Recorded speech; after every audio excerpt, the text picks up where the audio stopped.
Well, salutations, kindred spirits, greetings, and welcome to another weekly Wednesday magic lesson. And this one should prove to be of value, as today we're going to discuss some novel but commercial approaches with a single coin. And yeah, we're going semi-formal today, as we will be employing the sleeves. Yeah, the sleeves. Sometimes the coins will go up the sleeve, sometimes they'll go down the... that's a little too far. And sometimes I'll hide the coins, sometimes I'll hide them where you least suspect. And yeah, that's the topic of today. Vanishes and reproductions with a single coin. I see no reason to wait. Let's get started now. Alright, let's start with a look at the coin production that I use to open the sequence. This is my particle press, where I apparently take a small piece of metal and form it into a full-size coin right at my fingertips. I guess it's worth noting this concept was originally published in Tricks of My Trade. This is my book penned by Paul Cummins in the late 90s. A couple ideas on this video from the book. And what this is actually a reverse handling of Mike Amar's wiped clean equipment. It's not a reverse handling, it's a very similar handling. But wiped clean is Mike Amar's hand washing gestures that allow you to show your hands empty after you've vanished a coin. This was originally published in The Magic of Mike Amar, and you can research it there.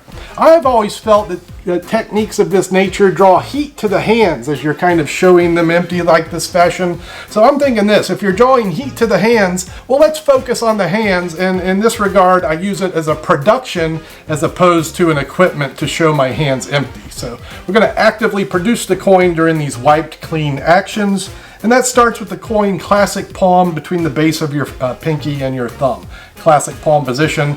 Always nice to hold another object when in this position. I use the wand as I pretend to take off a piece of silver. I'm also employing the Mellini subtlety, using the base of the thumb to conceal the coin that's in my hand while allowing the spectators to see some extra fingertips.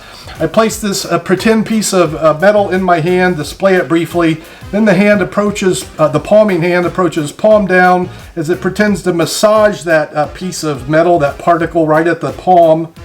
The secret action comes when the hands rotate, so I'm going to rotate the right hand palm up as the left hand turns palm down, kind of praying along the way as the left hand moves to cover the coin that's at the palm position. So I'm rubbing here, I rotate and cover, I rub gently, and then I push the coin down to my fingertips where I continue rubbing. So it moves down under the fingers. So place the metal here, rub a little bit, pray, come down, rub, and then push down. And then we're going to rotate in this fashion, just right at the fingertips once or twice. And this is before we pray again and then work the coin out the tip of our fingers. These actions all together create the illusion that you take a small piece of metal and mold it right at your fingertips into a full coin, and this is the particle press production. As an aside, I'll often use the particle press production in conjunction with John Carney's slow motion coin vanish, where you apparently heat a coin up, softening the metal. This allows you to squeeze the coin until it's a little, well, it's probably too small. Well, you can reverse the friction to bring the coin back. That looks something like this, and that's how I use the particle press with John Carney's slow motion coin vanish, which you can learn in that Magic of Mike Amar book. Go check that out. This technique is interesting in that it gives a visual and an auditory retention that the coin goes into the hand. This is the bounce pass as published by Arthur Buckley in Principles and Deceptions. I learned the move from Paul Swinford, one of my early mentors. I've done a history lesson on Paul Swinford if you'd like to learn more about this wonderful magician. He taught it to me, and to date he's the only guy aside from myself I've seen do it. So if you learn this technique, you'll have at least a novel thing that no one else does. So here's the approach. The receiving hand will be held quite taut. I liken it to a trampoline almost. The tossing hand will hold the coin flat, almost as though it's a pancake in a pan. This hand tosses the coin, and then you want this coin to travel flat, which is why you start it flat on the fingers, flat to the palm of the hand, which is very taut. The hand kind of opens also slightly at the moment the coin hits, which causes the coin to bounce back into the other hand, which just falls to the hand and swings naturally. So you put all this together and you get the visual and auditory illusion of the coin going into the hand. This is the Arthur Buckley Bounce Pass, and I hope it serves you well. All right, lastly here, let's discuss my fit to be tied Vanish and Reproduction. Guess it's also worth noting this was published in Tricks of My Trade as well.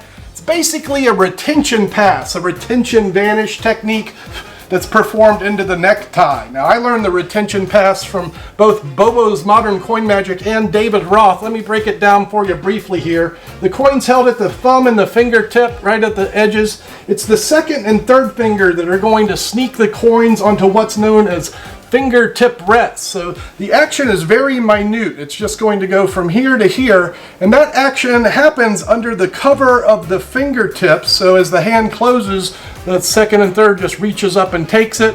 Then under some other motion, the coin is placed either to a finger palm or a classic palm. We're going to go into classic for the tie reproduction.